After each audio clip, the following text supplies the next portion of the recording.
จริงปลดได้ปลดล็อกได้เนาะจากเพชรก่อนคำ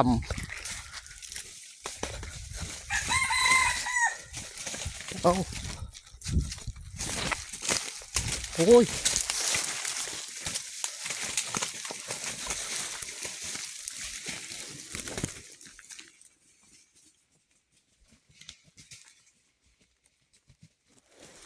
ว้าตุ๊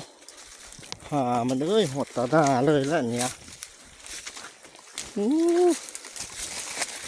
กำลังเยอะอ้อคิดว่ามันบอกเข้าดอกแนวเขาต่อโมไปมันขัดอยู่เทิงพวก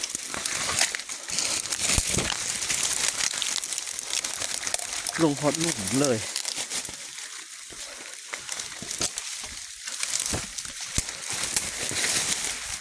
จะต่อโมไปเนาะ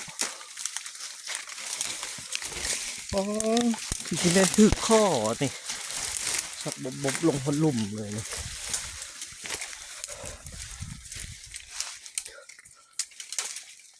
โอ้ไม่ใส่ได้แบบนี้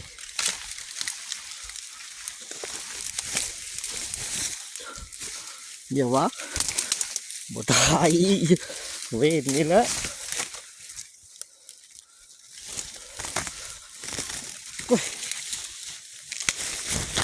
โอ้พี่โอ้ขึ้นบอกไก่อ่อนป้าโตเดือยอ่ะ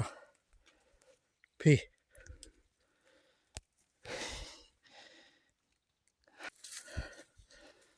ป้าเบยปีลงโอ้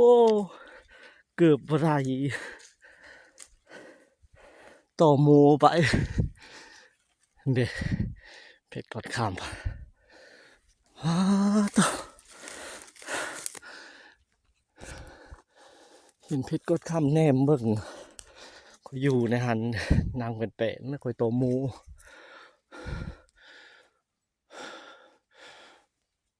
คันชุดเสียงอยู่ถึงพอลุกค่อยลุกแล้วลุกว่าสิขึ้นไปใช้มันแล้วมันขันทางพุ้นว่าสิยางตามทางนี้ผู้ที่เห็นเพชรก้อนคำแนมเบิ่งพอปั๊บเพิ่นตีปีตับโหลดขันใช้เพชรก้อนคำขึ้นว่าไก่อ้อนเนาะถือขึ้นมาครั้งนี้เนาะ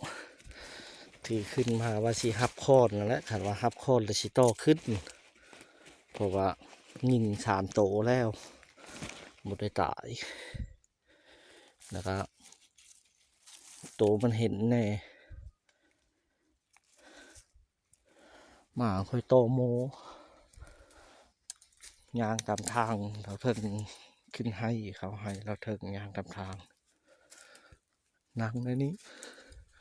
ปะนั้นมาขวัญมือ